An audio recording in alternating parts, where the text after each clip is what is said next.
at Symphony Hall. Later on, it moved over to was it Morse Auditorium at Boston University, and now we have our services at the Community Church building in Copley Square. So let me see. I'm going to introduce my old friend and fellow worker, Bill Bumpus, who I've known since I moved to Boston in 1974, a dear friend.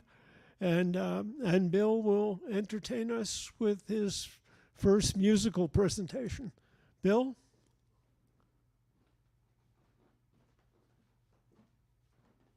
Thank you very much. I'm Bill Bumpus from the Boston Labor Solidarity Committee. I think you're all pretty familiar with us, so I won't give a speech except to say that we have free buttons and literature in the back. And well, I'm just going to start out with a song written by Patrick Murphin from Chicago under the name of the Irish Cowboy, and it's called Roll the Hours Back. You'll recognize the tune. Well, first we worked 12, then 10, now 8. I don't understand why we have to wait just to roll the hours back again. We're gonna roll the hours back again. We're gonna roll, we're gonna roll, we're gonna roll the hours back.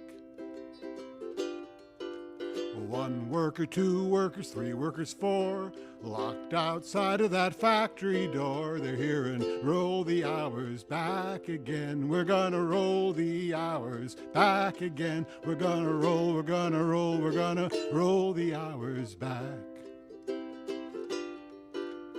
Hundreds of the hungry, thousands of the poor, millions of the workers are knocking on the door saying, roll the hours back again. We're gonna roll the hours back again. We're gonna roll, we're gonna roll, we're gonna roll the hours back. And bosses by the dozen, bosses by the gross, bosses by the carloads, they're feeling real morose. They're hearing, roll the hours back again. We're gonna roll the hours back again. We're gonna roll, we're gonna roll, we're gonna roll the hours back. First we worked 12, then 10, now 8. I don't understand why we have to wait just to roll the hours back again. We're gonna roll the hours back again. Gonna roll, we're gonna roll, we're gonna roll the hours back. Thank you.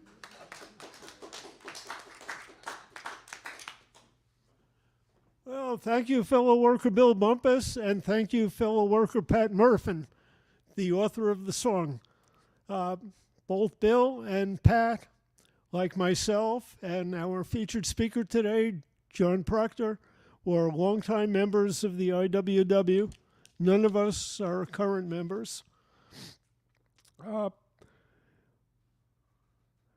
Okay, let's see. Announcements of upcoming events. There's on May Day, May 1st, which is this coming Wednesday, at 5 o'clock, there's going to be a rally at Liberty Plazas? Was that? Liberty Mall on the Boston Common. That's just below the State House, right adjacent to the memorial for the Massachusetts 54th Regiment, Brigade. And so, yeah, all are welcome. There are going to be speeches from members of the participating organizations. And it's going to be May Day in honor of the events of 1886, the first modern May Day, which has become International Labor Day. Let me see, the upcoming events at Community Church are, let's see, New Immigrant and Refugee Visions on May 5th, which is going to be film shorts by Kinley Mubarak Muwango in Samba and Mohammed F. Arifuzzaman, and CS film director Michael Sheridan. On May 12th, my Neurodivergent Journey, a celebration of autistic culture and liberation with Rabbi Shoshana Meira Friedman. May 19th, Thriving Survivors of the Prison Industrial Complex, the PIC, with Lee Underwood, Calvin Ary, and Don Wright. And on May 26th, From Apartheid to Freedom, The Pathway to a Free Palestine, with Jill Stein and Mike Pellid. Okay, does anyone have any other announcements of upcoming events?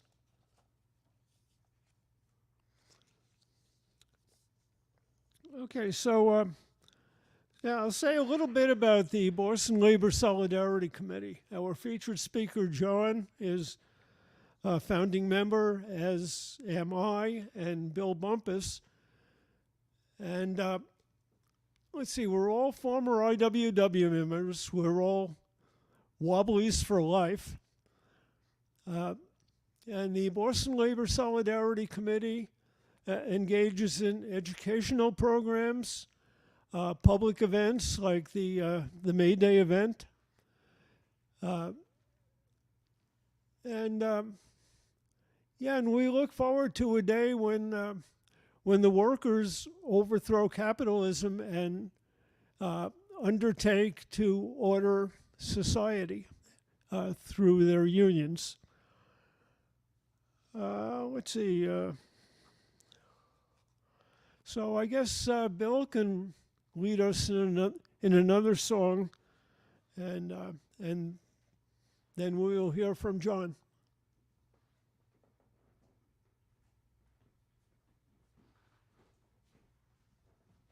All right, well, we'll go with the old reliable. I want to make sure I don't miss a verse or I'll be in trouble.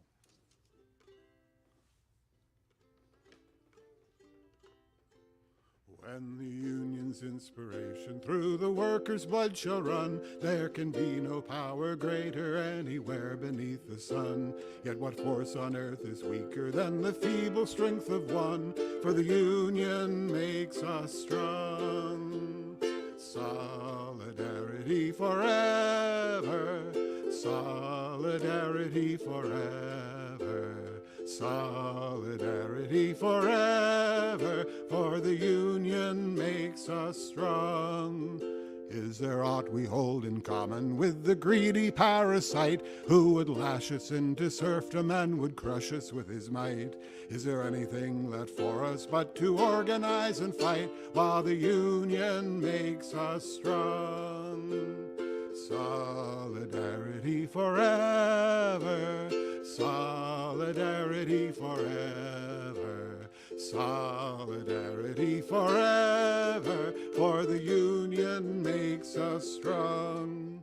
It is we who plowed the prairies, built the cities where they trade, dug the mines and built the workshops, endless miles of railroad laid. Now we stand outcast and starving midst the wonders we have made, but the union makes us strong. Solidarity forever, solidarity forever, solidarity forever, for the union makes us strong. All the world that's owned by idle drones is ours and ours alone. We have laid the wide foundation, built it skyward stone by stone. It is ours not to slave in, but to master and to own, while the union makes us strong. Solidarity forever, solidarity forever, solidarity forever, for the union makes us strong. They have taken untold millions that they never toiled to earn, but without our brain and muscle not a single wheel can turn. We can break their haughty power, gain our freedom when we learn that the union makes us strong.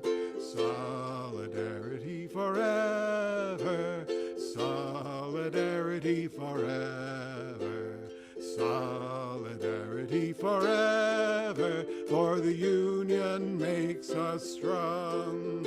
In our hands is placed a power greater than their hoarded gold, greater than the might of armies magnified 1,000-fold. We can bring to birth a new world from the ashes of the old, for the union makes us strong.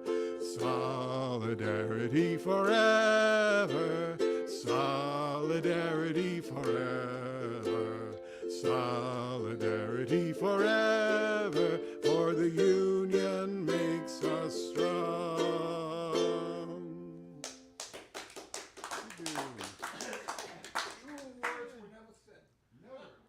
Thanks, fellow worker Bill Bumpus, and thanks, fellow worker Ralph Chaplin, the author of that song, which is the anthem of organized labor. And also thanks to fellow worker Sandino, who's on the wall, another wobbly. Okay, I'm sorry I forgot to light the candle, but this is community church. And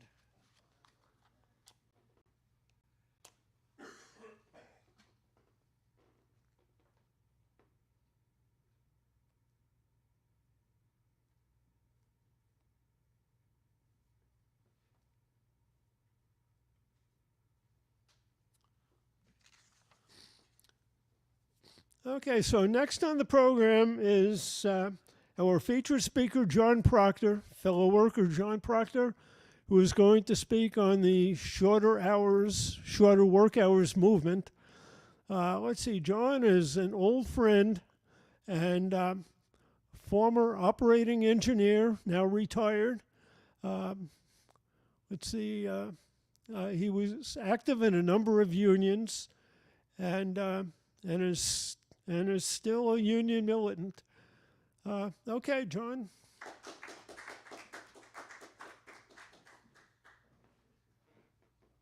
Good morning, friends and fellow workers.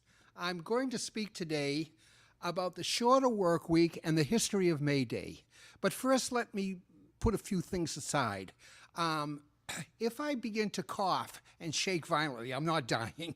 I had a stroke, and that's the kind of side effect. I will try everything not to cough, though. I'll try my hardest. I was asked to write a bio, and at my age, it's hard to put everything in a paragraph. I've lived a long and full life.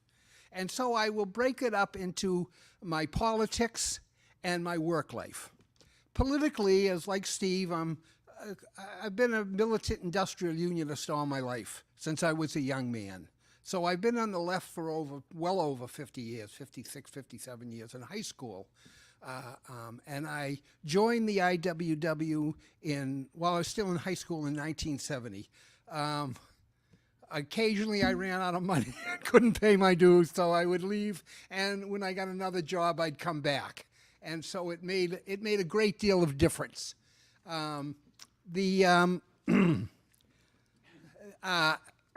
So let's get into the heart of both my politics, and as I said, I've been a militant industrial unionist. I also ran for mayor in the city of Amesbury. I have the historic lowest vote I think that will ever come in. I have to tell you, when I went to the Newburyport Daily News, the editor of the paper said to me, "I've heard that you don't want to win." I said, "No, I'm running to bring out issues like they often do in England." And the man was infuriated. Not only him, but the city clerk said I wasted time and money of the city bringing up these ideas. Well, everything I talked about, the bad infrastructure, etc., it's come to fruition. They've now admitted it secretly. They've gotten $1 million to fix certain things. The worst is the library, which discriminates against the disabled and disabled children. They can't use the children's room. They can't use the bathroom. They have a rickety kind of metal ramp going in, but that's it. They go up to the front desk, and they can't use the library like any other patron. So I guess that ends my political life. As I say, I'm sure no one will get fewer votes than me. I hold that record. And for my work life, as a young man, I had a lot of terrible jobs, You go through them when you're a young kid. 16, 17. I think I started at 14 as a dishwasher, and you could get work papers in those days. And let me tell you a few of the jobs. One of the jobs and it was a union job, I was with the Leather Workers Union, and I was what was called a glazer. And that's a man who I took the finished calfskin product and a table like this where I would put the calfskin sheet and a big arm with a solid glass cylinder would come down and hit it and put a glaze on it. And after a few weeks, I got the hang of it. And the foreman came up to me and he said, you're doing a great job for a young guy. We'd like to promote you to the suede department. Ooh. And I was getting, I think, $4.50 an hour. This was a lot of my friends were like, whoa, what a job. And he said the suede department will be $5.50 an hour. I couldn't believe it. I said, sure. He said, meet me after the coffee break. So I met him. We went in there. And as we walked by, all the workers there were waving. They all had minus fingers. I mean, all of them. What is going on? And suddenly I saw, rather than the arm coming out and glazing, a box came out filled with nails about that long, then probably a couple hundred nails. And it raises the nap, on suede, how you can go like that and bring it back and forth. And I looked at it. I took one look at it, and I said to the guy, is there a men's room here? And he said, yeah, down the hall. And I ran like hell out of the building. And I went home. My father said to me, how come you're home? I told my father, and he said, I told you it was a dangerous job and you wouldn't like it. And he was right, I didn't. I also worked in a factory that made parts for Singer sewing machine as a young man. And I had a long pole with like you saw it in like it was 1890s condition. It had a metal almost ladle, and they would melt pig iron. And no protective equipment at all, pair of gloves. And you'd go up and they'd pour the hot molten pig iron into that, and you would go and put it into a black sand box that was all pushed together. And when it cooled down, they'd break it and bring it to the machinist who would finish it off. I stayed for about a month or two, but I realized you could get seriously hurt. I mean, they didn't care what you could wear, sneakers, you could wear any damn thing you wanted. They didn't really care. So, of course, I had the whole series of jobs. One of the most interesting jobs was, at one time, I worked for the New England Telephone Company as a telephone operator. And there were 60 people there, 58 women, and myself and a young fellow, a disabled fellow, a nice guy. And I became the shop steward of that department eventually. And it was quite interesting to work with women. And the hours were terrible. It was that kind of split shifts where they'd have you work when they were busy, go home and do something. And, it was terrible in that manner. We tried to fight against it. So I knew that there was no openings in any other departments. So I studied for my fireman's license, and I became a stationary fireman at the time, second-class fireman. And I worked my way up eventually to a second-class engineer at Boston Edison, and stayed there for almost 30 years. And it was a good union job. We had a very strong, as Steve saw on the pickup, we had a very strong union. They didn't put up with any nonsense whatsoever. I remember we had a fellow from New York, the New York unions, Con Ed, came and said, how did you guys get this contract? Because it was better than New York. He says, the cost of living in New York in those days was higher than Boston. He says, I can't believe what you guys got. And we said, we don't put up with any nonsense from them. They knew that it was a strong, firm union. So I stayed there until I retired in 2012. And I was there almost, 26, 27, 28 years. It was a good job. Terrible working conditions in that you changed every week, from the day shift to the afternoon shift to the night. Sometimes you didn't know. I remember stepping out once, and I turned to someone. I said, "It's springtime." You just lose consciousness of. They're very bad. It's bad for your health to work those kind of hours. And of course, I was known by other guys as I did not want overtime. But sometimes I was stuck. It was the job I had to be relieved by someone else with a license. You know, if there was a top man, a bottom man, an outside man, and a room man, and we rotated into that position. And whatever position you were in, the fellow that was coming in, if suddenly he called up and said, "I can't come in, I'm sick," unless somebody else wanted to work overtime, he was stuck. So 16 hours is a damn long time. I've worked them, and no one likes them. You don't know what the hell you're doing. And then I'd go home. My wife will tell you, go to sleep and get up about 6 hours later and do it again. So you start to get a little wacky.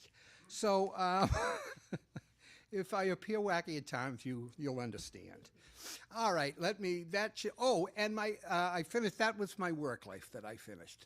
So I'm going to talk about a shorter work day, and that will be a 6-hour day. But there are many economists who say we can function on a 4-hour day. Many, many modern economists say that the world can function on that. And there are all kinds of benefits for a shorter workday. One of them would be there'd be less traffic on the roads. There would be more employment. It would put workers at a premium, and that's what we need, because without that, we're just wage slaves to them. So, of course, the bosses are not going to like even a 6-hour day. They're going to cry and moan and groan. But we have to do this ourselves. It's important to realize there's not political saviors that will do this. Once this idea spreads and is captured by people, believe me, there'll be all these politicians who will say, "Oh, I'm all for it." You know, if you say, "I want free ice cream on Tuesday," and we get a couple million people to ask for free ice cream on Tuesday, these politicians will say, "I'm all for free ice cream. I've always been for free ice cream." They just can't, you know, I ran for mayor. That's the nature of what they do. So there are many, many benefits for the shorter workday. Let me give you an example. In the retail industry, you could have 9 to 3 and 3 to 6, 3 to 9. You'd have 2 whole shifts of workers. In 24 hours, you'd actually have 4 shifts of workers. We'd be at a premium. They can't find people now. They'd be begging us to take the jobs, and they'd have to treat us decently for the first time. But this kind of consciousness has to come into our being, and we can only do this by spreading the message. As I said, I've kind of leaned since I was a young man towards an anarchist thinking, but I always remember the old slogan, "All anarchists are socialists, not all socialists are anarchists." And there's a truism to that. And by that I mean I want to see a society that rises from the bottom up without leaders, without any kind of vanguard or anything like that. I don't want to get rid of these bosses and put new bosses in their place. We've had enough bosses. And I believe we could run society ourselves. Who knows the job better than a worker? Really? And I've worked in many places where you get these foolish supervisors trying to tell you how to do the job. They couldn't do that's why they really go out on strike or lockouts, because they don't know what the hell they're doing. I was out once on a 5-month strike, and as they came out the door, many of the younger management would tell us, "It's chaos in there. They don't know what the hell they do." I'll tell you a quick funny story. We were on the picket line, and suddenly it was a Saturday morning, and every morning the pickup truck, they had this scab company that would feed them and take care of the laundry. And we'd follow them to the supermarket and harass the trucks. I don't know how they got so many flat tires, but they did. And all of a sudden the cops come, and they're all surrounded. They've got guns out. And I go, "Man, oh man, are they coming after us?" And I said there was just a few of us on the line that Saturday morning. I said, "Something's going on here."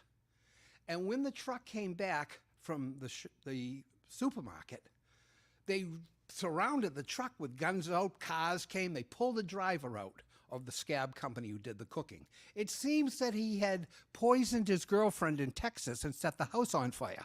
So you can imagine the delight I had when they came out.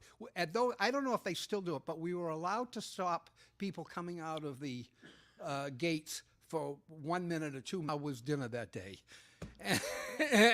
And these crazy things that happen. let me get into the culture of a shorter work week or a shorter work day. It's a long, long culture. And let me introduce I'm going to introduce some phrases today. Two of them I think are mine, and two of them are from others. One of them is, I'm going to tell you about industrial unionism versus craft unionism. I'm going to tell you about the second one is, hold on, it's right here. The second one is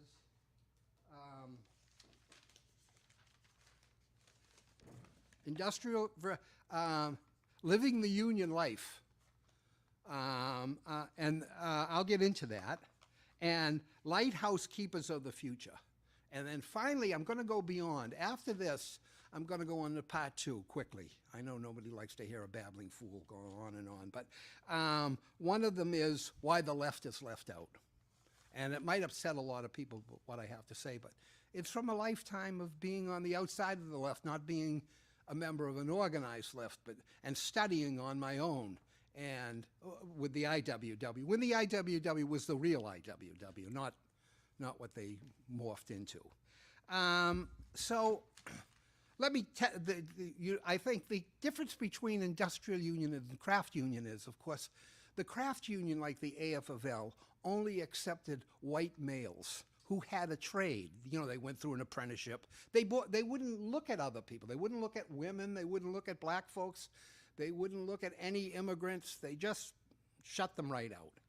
The Knights of Labor, which was an early industrial union, would accept everyone. I mean, you got to remember, they were formed in the 1860s. And when they first formed, they were kind of like a secret boys club, and with all of these secret handshakes, and they had to get rid of it eventually because they began to get a lot of Irish and Italian workers, and the church was saying, are these people Freemasons? So they eventually had to drop it, and they did. Unfortunately, they discriminated against only one group, Chinese workers, because they viewed Chinese workers as scabs brought in to break strikes. You know, a lot of times when folks don't understand the language, the bosses will bring them in, and they don't know they're breaking a strike. This has been used countless times over and over, bringing various immigrants in to break the strike. But when you bring Europeans in, like they would bring Italian miners to strikes in the coal, they knew what a union was, sindicato. They understood. And so the minute they heard there was a strike, they would join it. So we're talking about two different things with the Knights of Labor and industrial unionism versus craft unionism. And as the years went by, the Knights of Labor became much more of an industrial union for that time. They followed in the footsteps of a union called the National Labor Union, the NLU. The NLU fell apart. This was right after the Civil War. And they just fell apart, and it was picked up by the Knights of Labor. So the other phrase, living the union life. And that means that we need to go beyond just expressing solidarity in itself. We have to have appreciation for our fellow worker. And we have to tell them that. I remember being on a bus in New York City. And as I got off the bus, I said to the woman driver, I said, "You are one damn good driver. I hope your boss appreciates you." Because it wasn't easy driving through. And the woman beamed. Probably no one ever told her. You know, we need to tell our fellow workers when they do a good job. We need to have some real empathy for them. You know, my daughter, she's one of those people like my wife who lean to the left, but they're not in any organization. But I once was behind my daughter, and she didn't know it. And as she was going into a restaurant, she said to the other girls with her, "We're not going in here unless we have money for a tip. This isn't a hobby for these women." You know, kids didn't want it, but she said, "No tip, we don't go in." And she always had those strong beliefs. I don't know if I gave those beliefs to her. I let her grow up by herself. And I don't know. My wife might say, I don't know how. But she's a strong trade unionist. There's no question about that. She's a little disappointed in the teachers union, and I can see that. And almost like Steve's son, she'll say, "Oh, those fools, they don't understand." And I said, "But Ann, you have to educate them. You have to talk to people." And she eventually got it. So that's what I mean by living the union life. And by lighthouse keepers of the future,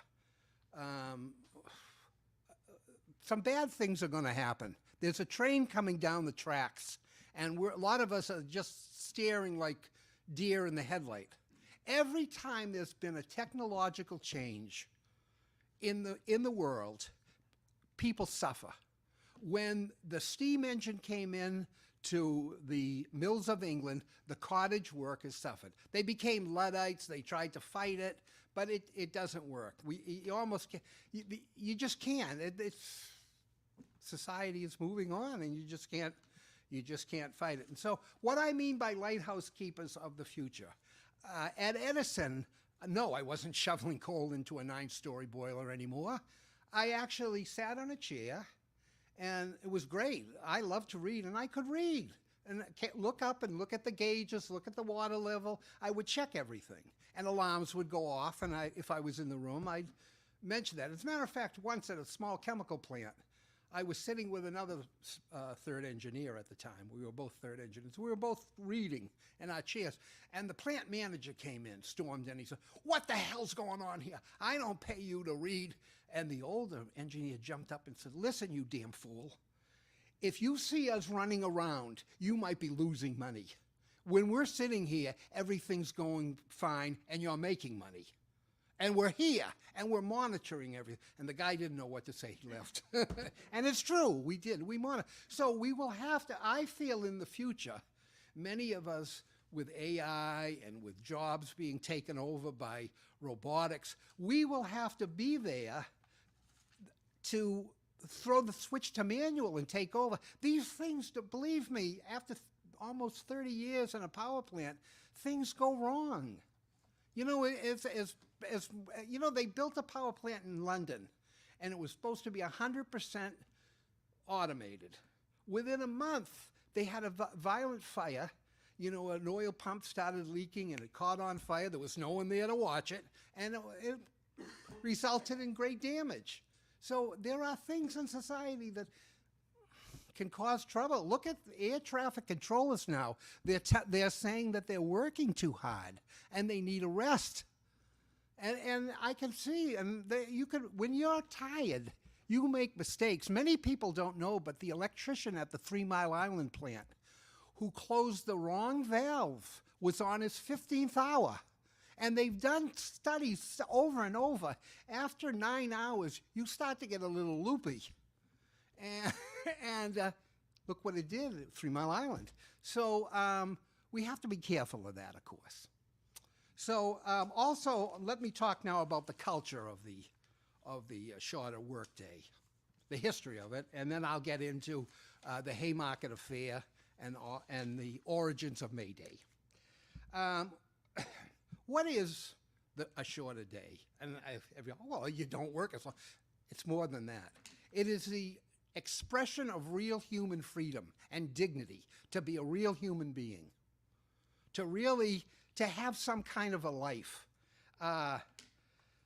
There are 2 great poems, and one was by, as I said, the Knights of Labor. And I think I know it now, if I have to go back. And it was called The 8-Hour Song. I was going to bring my banjo, but it's not a song that could be played. It was that 19th century, almost religious type of music, I said to Steve. And the lyrics go something like this. We want to feel the sunshine. We want to smell the flowers. We're sure that God has willed it, and we want 8 hours. 8 hours for rest, 8 hours for work, 8 hours for what we will. And this, as I say, it's a lot more than just a shorter working day. It has gone on for years. It is the struggle of human dignity. The very first, Robert Owen, the socialist utopian in England, in 1810 he talked about an 8-hour day. This goes in 1835.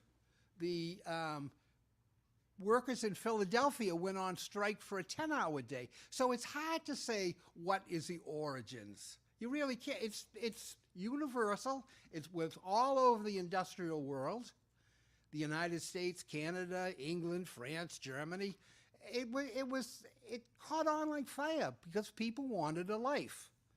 Now, along with that, the 8-hour song that the Knights of Labor would open their meetings and close their meetings that I just read, there was also, and I won't go through it for you, there was also something called the Tailor's Song.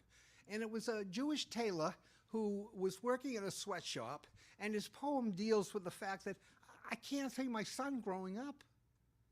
I'm completely missing his childhood because of this damn working hours.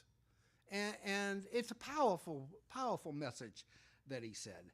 So we know that it not only is a powerful message for our family, it's a powerful message for our passions, what we want to do with life, whether you want to call them hobbies or education, and also it gives us a chance for the first time, the most important, what I feel, because just a shorter workday is a reform, and I'm not strictly a reformist, but it gives us the opportunity to teach people the class struggle, which we don't have now. People are too damn tired.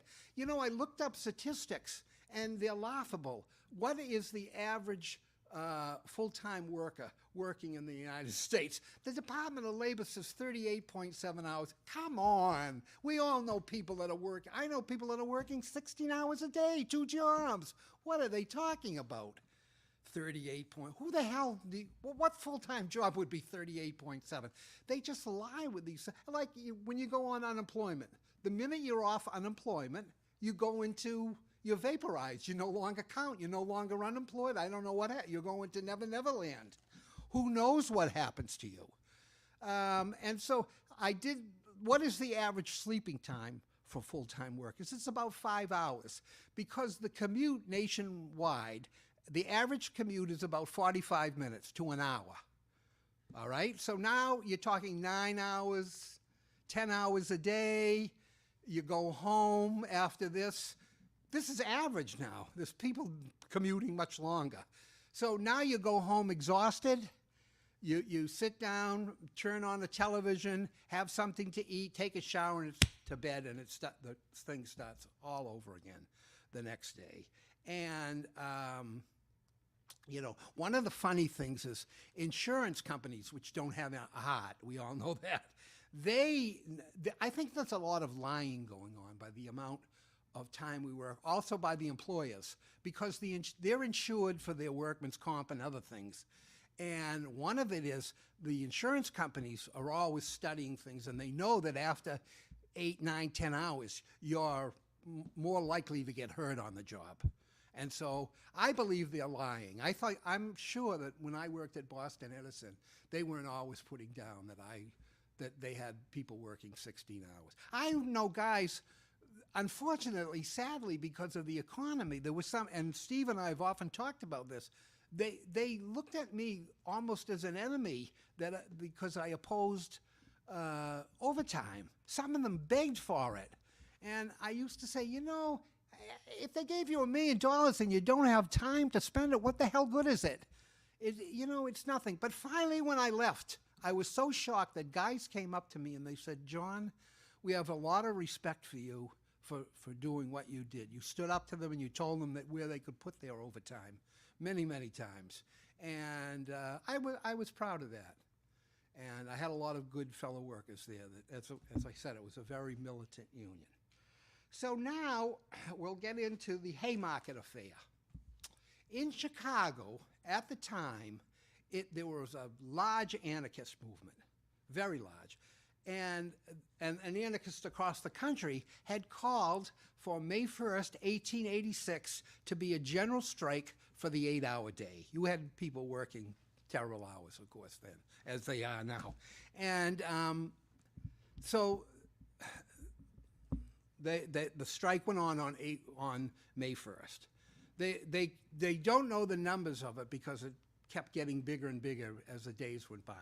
On May 3rd, the Chicago police, about 150 of them, came down on the McCormick Haymarket, McCormick Reaper Works, called the Reaper, McCormick Harvester.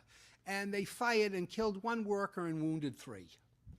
And the local anarchists called for a protest meeting the next day next evening in Haymarket Square. And the funny thing about this is now the mayor of Chicago is there for the opening of it. He hears it. And it starts to rain, and people start to drift away. But according to the mayor of Chicago, there was no violence. It was completely peaceful. It was people complaining about police brutality. And suddenly, about a little under 200 police officers descend on Haymarket Square and call for the secession of any speakers. And at this time, someone threw a bomb into the crowd. Now, to this day, no one knows. And I'll tell you, if you were interested in labor history and you want to read, be very careful. There's always some smart aleck that says, my brother-in-law told this guy and it came down through my family. They know who threw the bomb. No, they don't know who threw the bomb. It could be anyone. We don't know, because believe me. But what happened was they decided to not only arrest the speakers on the stage, they arrested people that were at home nowhere near it. And the charge was that they aided and abetted violence by their speech, by their conduct and speech. We see now how long the orange-headed monster gets away with calling for violence. He doesn't go to jail. But they had a famous trial, and they were convicted. The 5 that were convicted for execution were August Spies, Georgia Engel, Adolf Fisher, and Louis Ling, and I believe there's one more. Albert Parsons. And I'm going to talk about Albert Parsons because he's very, very interesting. He's almost a hero of mine because it shows how people can change their lives. And so after a terrible trial, probably one of the worst trials in American jurisprudence history, they were found guilty. And then right after that, there became what is probably America's first Red Scare.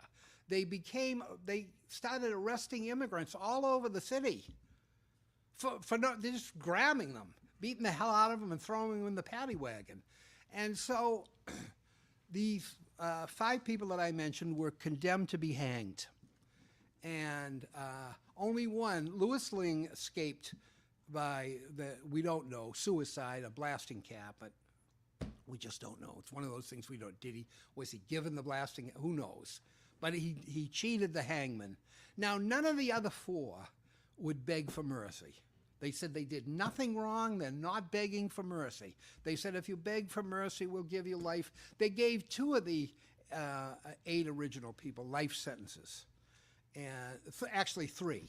And so 8 altogether. So we now have 4 people that are going to the gallows. They went to the gallows on November 11th, known to anarchists worldwide as Black Friday. And they were hanged. And just, believe me, that people were just stunned. And there's a funny story. An organizer for before they were hanged, an organizer for the Knights of Labor went to the west side of Chicago into a Jewish area.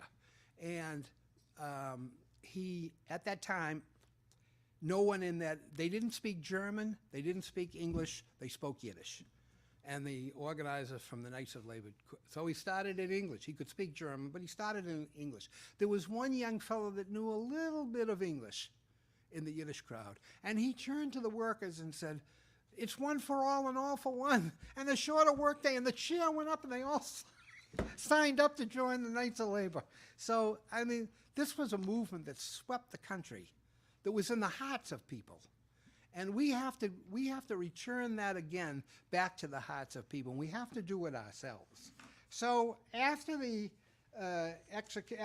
hanged Engel, Spiles, Parson, and Fisher, the call went out for an international May Day, an international workers' holiday. And believe it or not, one of the most conservative of labor leaders, Samuel Gompers, actually wrote to the Second Socialist International in Europe and said, you know, we probably need May 1st as a workers' holiday. And the Second International came up with the idea in 88, that it would be a workers' holiday. And ever since, unfortunately, more in Europe than here. We've forgotten our own history in so many things. It's an American holiday, and it's gone from the consciousness of people. That's the sad part of it. It really is. So I've explained some of the other things that I wish to go on about a lighthouse keeper, how we need to be able to take control of things that are dangerous.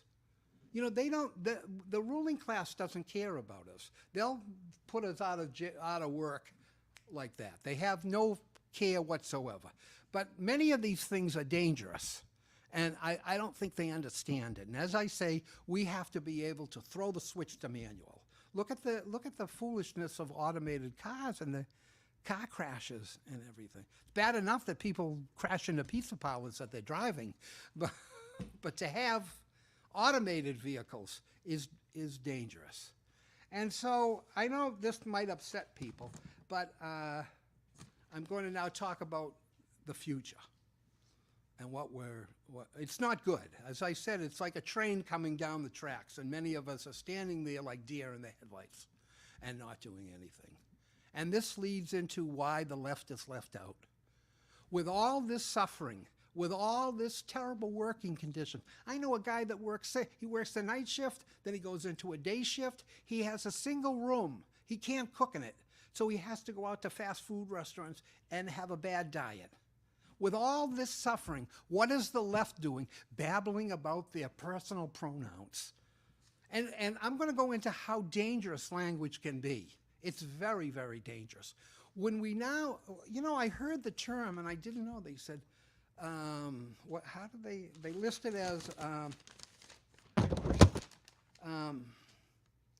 you know, that we have underserved communities.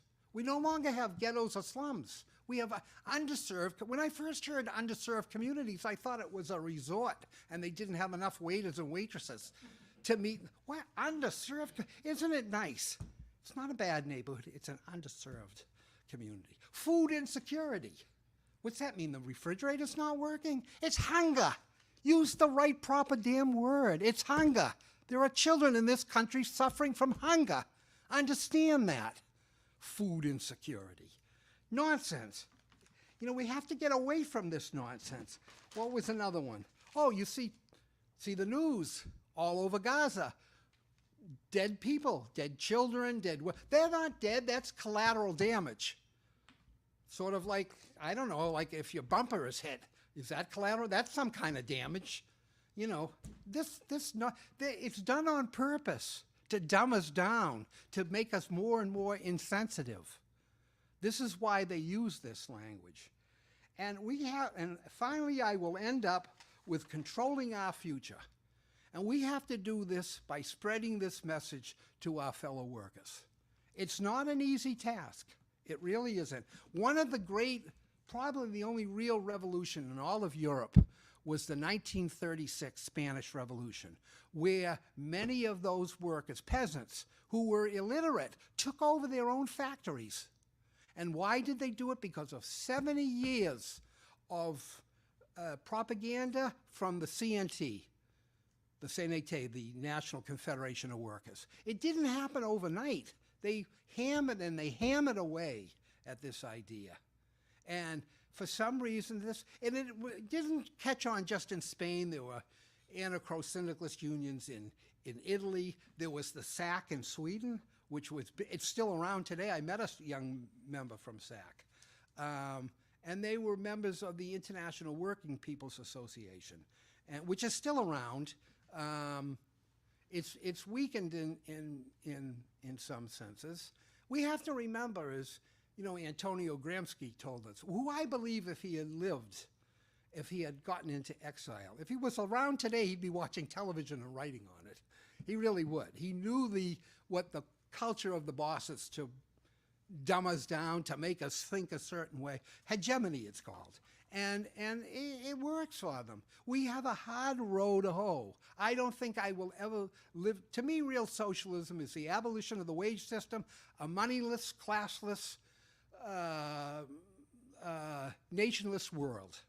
You know, these lines that are drawn on the maps are ridiculous. I am an Esperantist and I would say, mi estas senatiesu ulo. That means I'm an anti-nationalist. I think nationalism is the greatest sin carried over from the 19th, 20th, and now into the 21st century. Everyone on this side of the line is wonderful. You people are all bad. And you're not as good as I am. That's what nationalism always breaks down into. You know, and this idea, the danger of language, the idea that people are opposed to the Netanyahu government and its policy, and to call them anti-Semites. They're not anti-Semites. They're opposed. I was opposed to the South African apartheid. I didn't hate the people of South Africa. I disliked the government. I mean, this should be known by people. Words can be dangerous, and we have to remember that. And so I will conclude with that in the future, it'll be a long, hard haul for us, but we have to continually educate our fellow workers. Thank you very much.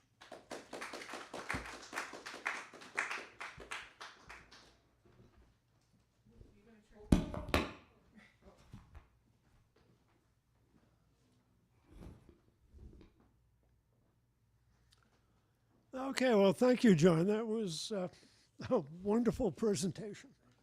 And do you have my program? Nope. Thank you.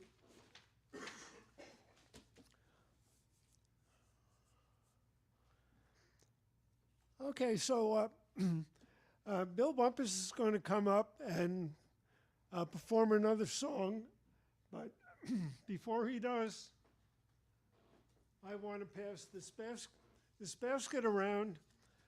Community Church is not a wealthy institution, and with the restaurant on the ground floor being vacant, we are operating at a deficit. So please be generous when the basket comes around to you and pass it on.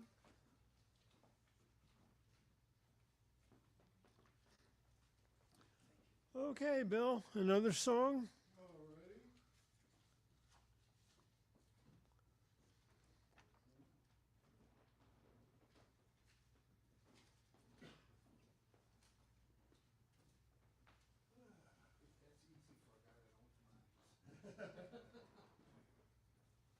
Don't spread the word. Everybody after me for a loan. Yeah? Here's another wobbly song. This one was written by the Unknown Proletariat, not Patrick Murphin this time, I don't think. It's called "We Have Fed You All for 1,000 Years."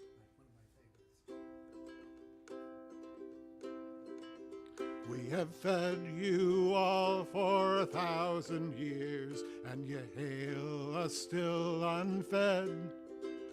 Though there's never a dollar of all your wealth, but marks our working dead. You have taken our best for to give you rest, as you lie on your crimson wool. Well, if blood be the price of all your wealth, good God, we have paid in full. Good God, we have paid in full. There's never a mine blown skyward now, but we're buried alive for you. There's never a wreck drifts shoreward now, but we are its ghastly crew. Go and reckon our dead by the forges red, or the factories where we spin. And if blood be the price of your cursed wealth, good God, we have paid it in. Good God, we have paid it in. We have fed you all for 1,000 years, for that was our doom, you know. From the days when you chained us in your fields to the strike of a week ago. You have taken our lives, our children and wives, and you say it's your lawful share. Well, if blood be the price of your legal wealth, good God, we have bought it fair. Good God, we have bought it fair. So, to mention again, there are free buttons and swags on the table on the back. You're welcome to peruse. So, Bill, if you could do another song? Okay, thank you, Bill. We're going to open the floor now for questions and answers. I guess John will come up to the front, and the people participating in this program on Zoom can also ask questions. Okay, and Amar, do you have the mic?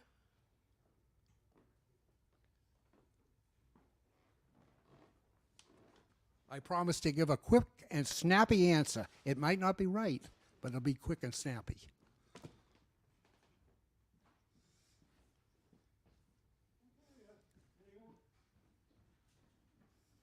Well, I think I'm a fan of the 4-hour day and the 4-day week. Yes. I think 16 hours a week is just fine for working, but as soon as you meet some negotiation going on, have you considered the possibility of a 6-hour day versus a 4-day week? I have, and I have to say to you, we have to be very careful. There's a lot of con artists around on dealing with the 4-day week. And that is because they will work 7 hours a day. Oh, there's an emergency, we'd like you to stay. They're taking time away from you, and that's the key thing that we have to remember. We wish to regain our time. So I would propose is that one group of workers would work the 4-hour day. There are as many economists that say it could work, but I'll start with the 6-hour day.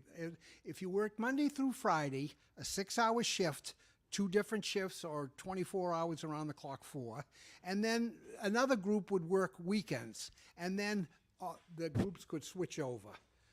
There's many ways to work it out, but we have to remember, don't let them fool us into saying, oh, I'm very disappointed in Bernie. My wife was a big Bernie supporter. I'm a little support Bernie. I guess it's realism. He wants a 7-hour day, and of course, the bosses will say, even a 6-hour day, you belong in an asylum. They'll say, we're not going to, 4-hour day, they might put you on a firing squad. Who knows what they would do. But we have to keep that in mind. We want our lives back. We want to enjoy our families. We want to have education. We want to enjoy our passions in life. And this is clear to us. And I believe we can only do it by shortening the workday. It's the only way to do it. And as I say, they're not going to like it, of course. But it's too bad, isn't it, for them?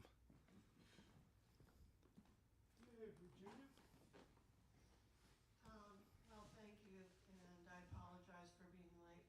I agree that there are a lot of people who are working a lot in this country, particularly people who are part of the gig economy, like the Uber drivers and just a lot of people who are just always hustling for work. Right. And I think it's probably not clear how much more people are working because so many people are part of this economy that's they're consultants, they're gig, they're Yeah. not permanent employees. I wonder if you are at all heartened by the recent unionization of workers at the VW plant in the South. Yes. And the other thing I want to shamelessly do is say that I'm one of the people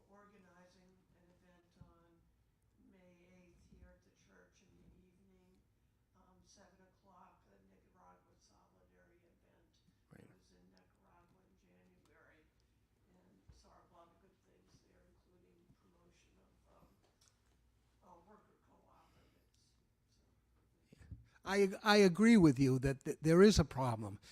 They have no real statistics. The 38.7 is nonsense. They're lying to us. They think we're fools. Oh yeah, people are working 38.7 hours a week. Come on, we know that they're not. There's no way to find out how people are really working. Under capitalism, it's chaos. It's greed. It's a fast buck scheme. So they don't care. They don't care about us. They don't care about our children. They don't care if there's jobs for our children in the future. It's chaos is what it is. We have to take control for a better world. And I do applaud the organization of the VW plant. Sean Fain has got some backbone with the UAW.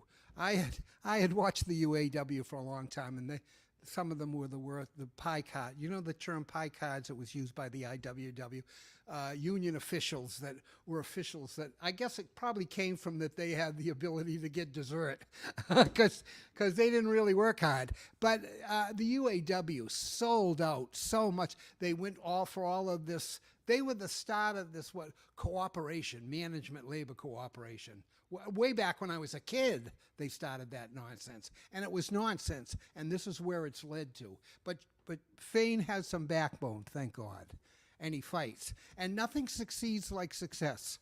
He succeeded in the fight for against the big three auto, and naturally people down south will pick up. There's an idea that they're all anti-union down south. It's not true. It's hard to, I don't know if you've ever worked in a plant or a factory that wasn't organized, and they attempt to organize. People have some fear. The boss is trying to put a little bit of fear in you. And they lie, oh, if a union comes here, we're going to shut down, we're going to do this, we're going to do that. And people are scared to lose their job. So it takes some courage. And then they always lie about the results. They appeal the results to the NLRB, on and on. Laura, is there any questions? Okay, Audrey? It was, I don't need the mic, they make me nervous. Technology.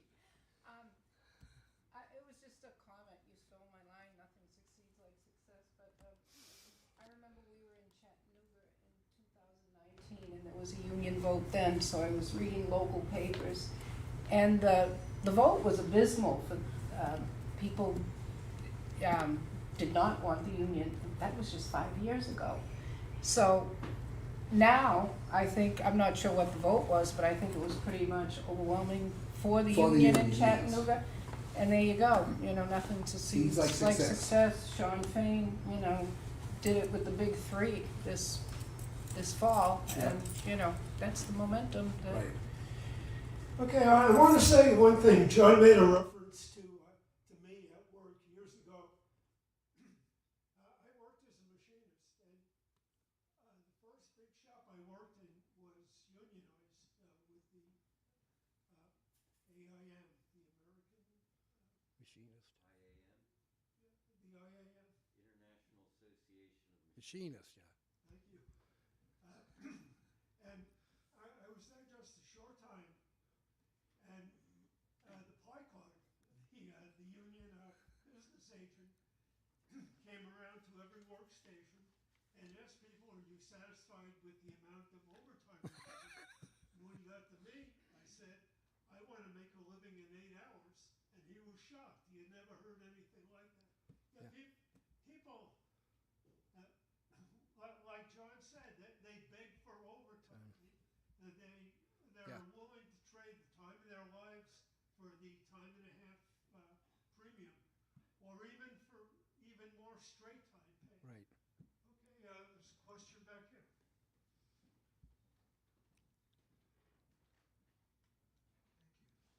Yeah, I was wondering if you had any insights regarding the Gallup polls that showed that 70% of the workers feel disconnected from the meaning and purpose Of work. and mission of their job. Yes. Yeah. And I'm just wondering if you had some I do. I've read those polls and I've seen it. We always have to remember that work in this culture, in a capitalist culture, is it's a lot of it. A lot of times it's drudgery. It's not pleasant work, and workers are cut off from any feeling of. I believe that we should be able to have. Because they've gotten, I was one of the last guys that ever had a pension, a real pension. I mean, they've gotten rid of them. So if you're going to get rid of them, you don't have the backbone to stand up for them. Increase Social Security for folks, and also, as I say, as we can start a movement for a 6-hour day or a 4-hour day, we can start a movement where we can change jobs. That we're not stuck for our whole life putting widgets together left and right. It makes us mindless. Let's tell the truth. They're not pleasant jobs. There's a plethora of bad jobs out there. Okay, John? Yes. Yeah, for a while I was also in the International Association of Machinists, and we fought. We won some and we lost some, and the union tops were much to be desired. Desired. I agree wholeheartedly with what John said earlier, that when the masses lead, the leaders follow. Yeah. We've seen that time and again historically. When I know I'm a member of the Boston Mayday Coalition, and the workers decided on May 1st, 2006, that there was going to be a general strike, and a few million did the general strike. Right. And they shut down a lot of places. I mean, it didn't shut down a huge number, but millions, a few million mobilized in the streets. And in Los Angeles alone, there were 1 million people. Just took over the whole downtown. And in Chicago, there were over 500,000. I think it was a proud day in labor history. And what we're seeing today now is a massive movement against the genocide that's going on in Gaza. The propagandists for genocide are using every trick in the book. Yeah. We see that now. We're all anti-Semites. Right. Yep. And they'll take a picture of one sign at a mobilization and attribute it to thousands of people. It's just it's terrible what they're doing. And I was wondering, John, if what you think of that movement and how they're trying to manipulate things. Oh, yes. Of course they are trying to manipulate. I saw the news this morning. They don't even say there was an alleged anti-Semitic statement.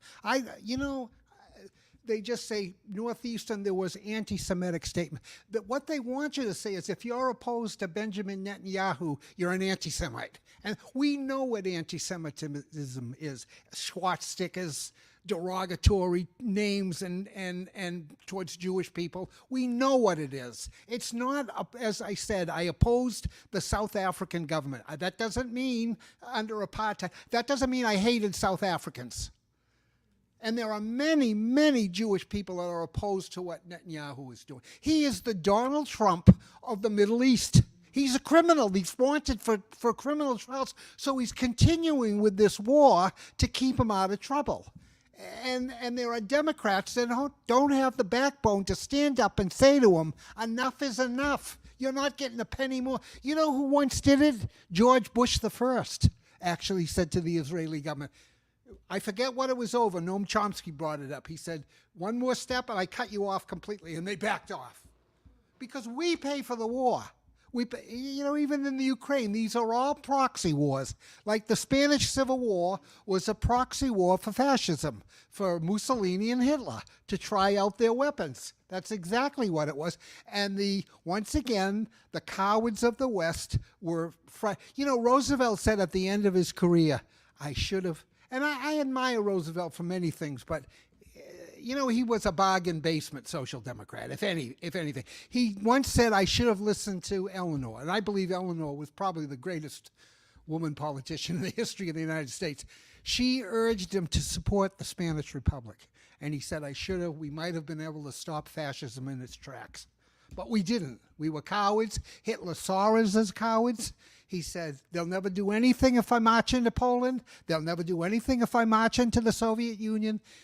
Granted, he was wrong, and I think the reason he was wrong was that Churchill didn't want his empire taken away from him. It wasn't a moral thing. They didn't think fascism is bad. It was really, they were scared of losing their empire. That's why the great struggle in the desert of North Africa, because they were marching on Egypt. They were marching on the Suez Canal. And remember, at that time, Egypt was really a British protectorate. And actually, if you really study the history of Israel, and a French politician, Picot, I think it was, they set up Israel to be their watchdog in the Middle East to suppress Arab desires. And when Britain and France fell from that world power status, who filled in? The United States filled in the. So they're really our proxies. Just one more thing. May Day is Wednesday, okay? There is a mobilization sponsored by the organization here and about 15 others mobilizing on Boston Common May 1st. There's flyers back there, and it starts at 5 p.m. On the Common across the street from the State House. And I would encourage everyone to come down and join together with all of us to celebrate International Workers' Day. Okay, we have a couple of questions from the participants on Zoom. So, Lamar? I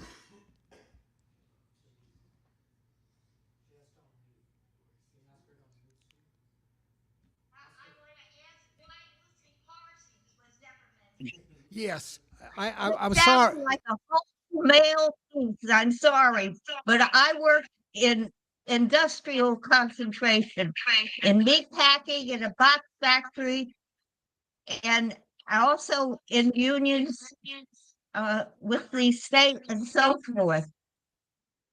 But my history of Haymarket included Lucy Parsons and then her long struggles later and what she did to publicize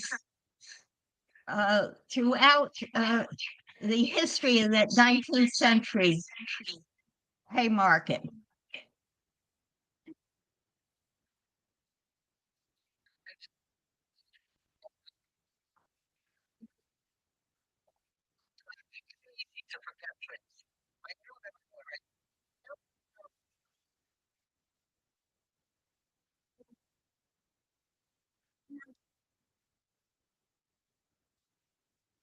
November 11th. She went on to have a career, an activist career, fighting for labor rights. So I'm sorry, member of the. I'm sorry I forgot that. It's very easy to forget.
I do apologize for forgetting about Albert Parsons and Lucy Parsons. I was here for quite some time. I knew I'd forget something. I tried not to, but at least I know the 8-hour song by the Knights of Labor by heart. Yeah, Lucy Parsons went on to, a lifetime of struggle. She continued struggling to the last. She ended up in old age blind. Yep. And her house in Chicago caught on fire, and tragically she died In the fire. But she was quite elderly at the time, and she never backed off from the struggle.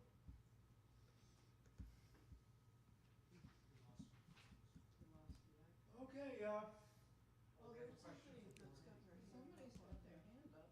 there's somebody with a hand up. Dorothy.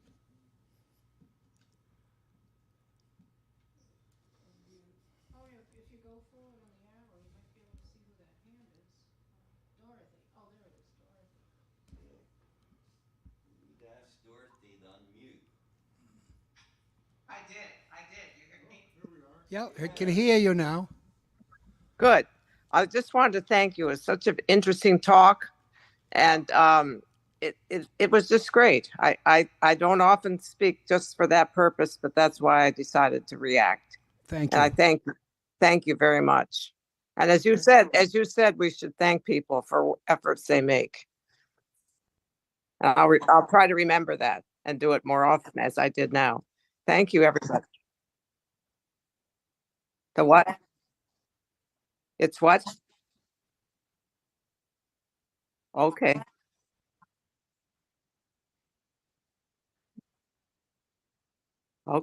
Okay. Thank you so much. I will try to do more of it.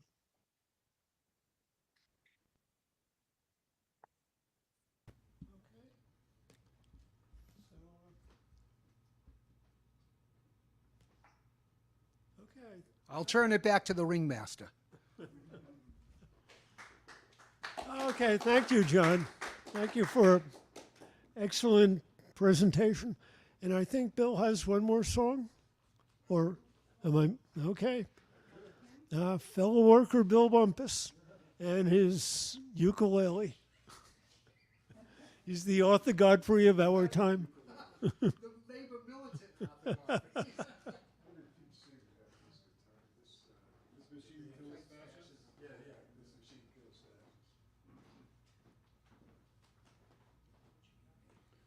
Well, I could do something a little bit more recent to finish up. This is a song by Richard Thompson, who came from England, now lives in California. It's called Pharaoh.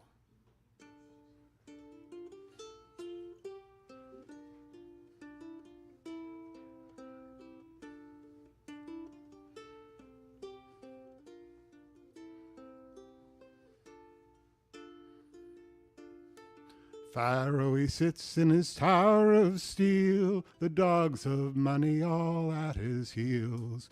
Magicians cry, oh truth, oh real, we're all working for the Pharaoh.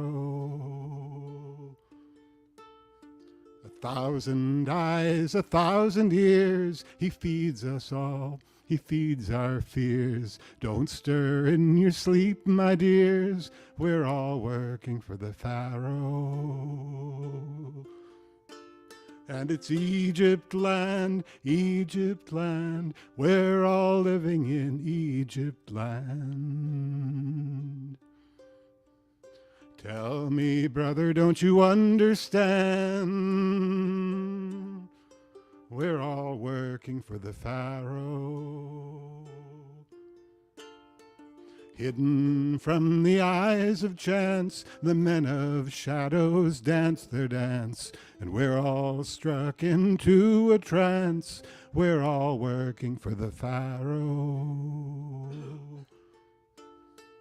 Idols rise into the sky, pyramids soar, sphinxes lie, head of dog Osiris I, we're all working for the Pharaoh. And it's Egypt land, we're all living in Egypt land. Oh, tell me, sister, don't you understand? We're all working for the Pharaoh.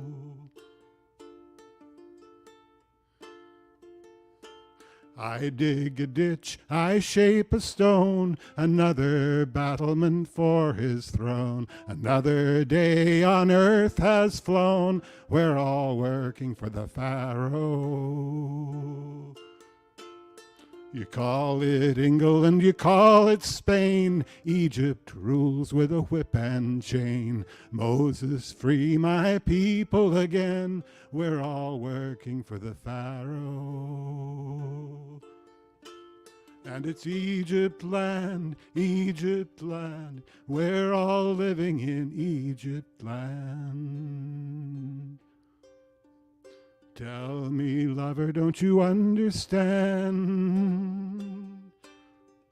We're all working for the Pharaoh. Pharaoh, he sits in his tower of steel. Around his feet the princes kneel. Fire beneath, we shoulder the wheel. We're all working for the Pharaoh.